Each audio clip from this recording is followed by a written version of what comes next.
2018 সালের নারী এশিয়া কাপের ফাইনালে বাংলাদেশের কাছে হেরে রানার্স আপ হয়েছিল ইন্ডিয়া।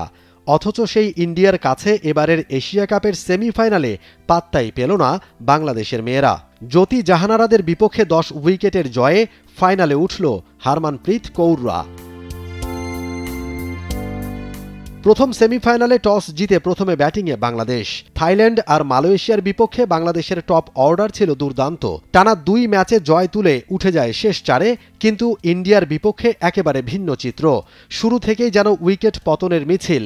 দলীয় 21 রানে নেই টপের 3 ব্যাটার দিলারা মুর্শিদা আর ইসমা।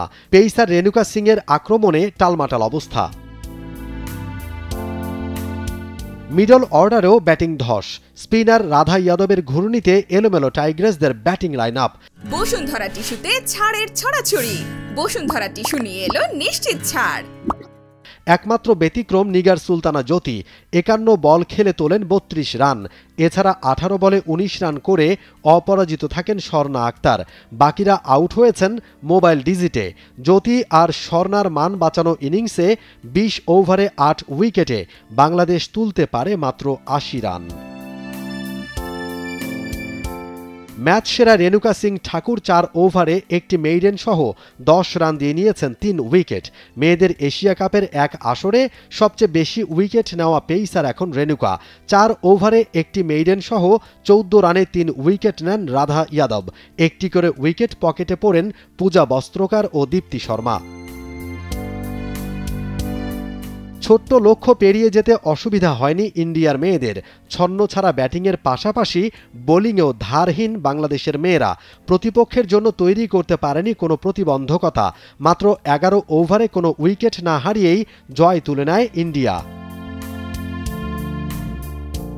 শেফালি বার্মার সাবধানী ব্যাটিং। 28 বলে 26 রানে নট আউট। কিন্তু অন্য প্রান্তে আগ্রাসী স্মৃতি মান্ধানা তুলে নেন হাফ সেঞ্চুরি। 39 বলে 9টা 4 আর 1 6-এ 55 রানে থাকেন আনবিটেন। স্বাগতিক শ্রীলঙ্কা ও পাকিস্তানের মধ্যকার দ্বিতীয় সেমিফাইনালে জয়ী দলের বিপক্ষে 28 জুলাই নারী এশিয়া কাপের ফাইনালে খেলবে India. Momin Rohan, T Sports.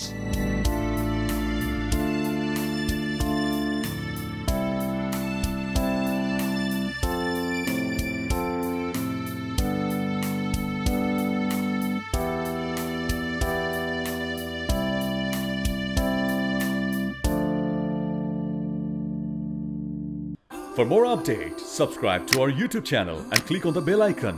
Follow us on Facebook and Instagram.